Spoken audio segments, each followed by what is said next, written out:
कहाँ मेरे पास रहने के लिए कोई घर नहीं है, कोई स्थान नहीं है। मैं 8 महीने के बाद मैं कहाँ जाऊँ, कहाँ मेरा सामान है। इस पे कंप्लेन करी, केस किया, पुलिस इस पे कोई कार्रवाई नहीं कर रही है। जब पुलिस को पता है, गवाही हो रही है कि सबने कि उन्होंने सामान यहाँ से हटाया है, ताला तोड़ा है, उसके बावजूद पुलिस चुप क्यों बैठी हुई है? इसके पीछे क्या है? या तो इन लोगों ने पैसे खा रखे हैं इसलिए चुपचाप बैठे हुए हैं।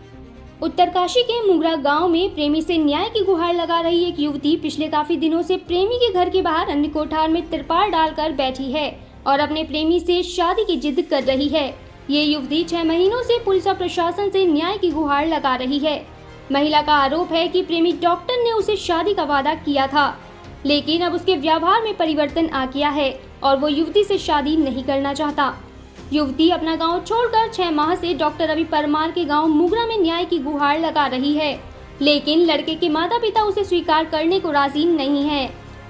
पीड़िता ने अगस्त में रवि और उसके माता पिता के खिलाफ बड़कौर थाने में मुकदमा दर्ज करवाया था। एक सप्ताह पहले जब गौशाला का ताला तोड़कर युवती का सामान बाहर फेंका गया, तो अब वो अन्य कोठार के खुले बरामदे में तिरपाल डालकर न्याय की गुहार लगाने को मजबूर है। युवती का कहना है कि जब तक उसे न्याय नहीं मिल जाता तब तक वह हिम्मत नहीं हारेगी। वह चाहती है कि जो अन्याय उसके साथ हुआ है वह किसी दूसरे की बेटी के साथ ना हो। युवती का कहना है कि रवि से उसकी मुलाकात 2020 में हुई थी और वो लगातार युवती को शादी का झांसा देता रहा, पर अब उसने शादी से मना कर दिया है। पीड़ित युवती का ये भी आरोप है कि प्रेमी के घर वालों ने उसे कहीं छुपा दिया है ताकि उससे न मिला जा सके। युवती पुलिस महानिदेशक सहित महिला आयोग को भी पत्र लिखकर न्याय की गुहार लगा चुकी है। पुलिस क्षेत्र अधिकारी का कहना है कि इस मामले में विवेचना जारी है। सिर्फ जयलक्ष्मी नाम है मेरे को सर यहाँ पे कोर्ट मैरिज के थ्रू मतलब इन लोगों ने ऐसे फंसाया है सर मेरे साथ, मतलब बहुत बड़ा मतलब इन्होंने जाल साजिश करी है मेरे साथ कि मुझे कोर्ट में लेके जाते हैं, कोर्ट मैरिज के लिए आवेदन करवाते हैं। कोर्ट मैरिज में मेरी शादी का मतलब रिंग सेरेमनी होती है, सबके सामने मिठाइयाँ खिलाई जाती हैं, इनके रिश्तेदार आते हैं और अपने मतलब रिश्तेदारों के सामने मुझे वहाँ से उसके बाद घर लेके जाते हैं, अपने होटल लेके आते हैं सर यहाँ पे मुंगरा गाँव नौगांव में। वहाँ पे कुछ दिन तक मेरे को होटल में रखते हैं, फिर उसके बाद होटल के रखने के बाद कुछ दिन फिर मुझे घर लेके आते हैं, घर लाते हैं, फिर घर में मेरे को छानी में रखा जाता है सर। फिर उसके बाद मैं छानी में रहती हूँ 5-6 महीने से सर, मैं छानी में ही रह रही हूँ, अपना जीवन वहीं पे यापन कर रही हूँ कैसे करके। ना वहाँ पे लाइट है, ना पानी है, सांप आते हैं, कीड़े मकोड़े आते हैं, पीछे से बगेरे का डर है और मैं जैसे तैसे करके अपना जीवन यहाँ पे काट ही रही थी कि मैं कुछ काम से देहरादून जाती हूँ। जैसे मैं मतलब मेरे को किसी के द्वारा सूचना मिलती है कि तुम्हारे ससुर ने तुम्हारे घर वो जो जहाँ पे तुम रहती थी छानी में, वहाँ का कमरा तोड़कर ताला तोड़ करके और तुम्हारा पूरा सामान वहाँ से हटा दिया है करके। सर शादी का सर्टिफिकेट जब मैं 6 महीने से यहाँ पे रह रही हूँ, इस कंडीशन में रह रही हूँ, पुलिस को इस बात का पता है, तो 6 महीने से इन लोगों ने मुझसे शादी का प्रमाण पत्र क्यों नहीं मांगा?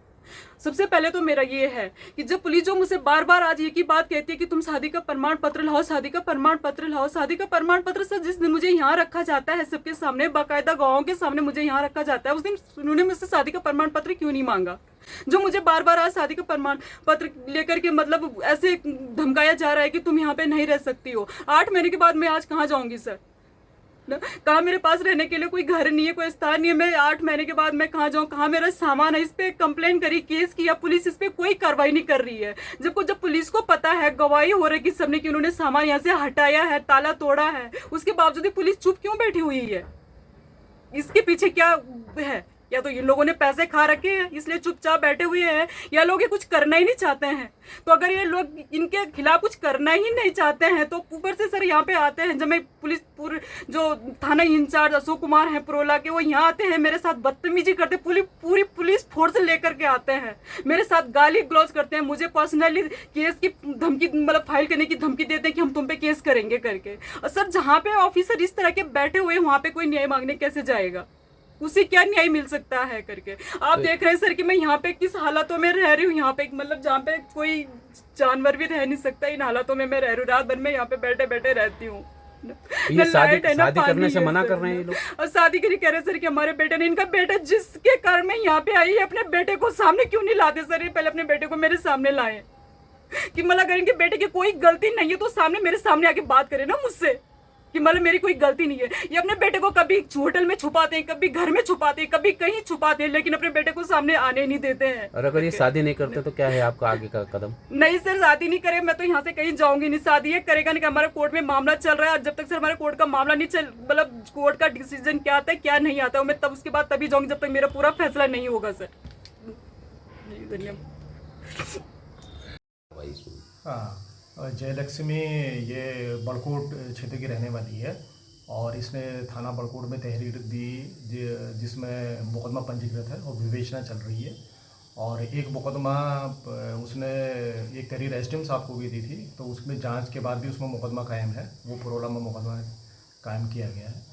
और ये शादी का प्रकरण है और जो लड़का पक्ष और इनके आपस में जो मनमुटाव हुआ है और आपस में बात करने के लिए भी हमने बहुत कोशिश करी है। इसको दोनों मुकदमा विवेचना चल रही है और न्याय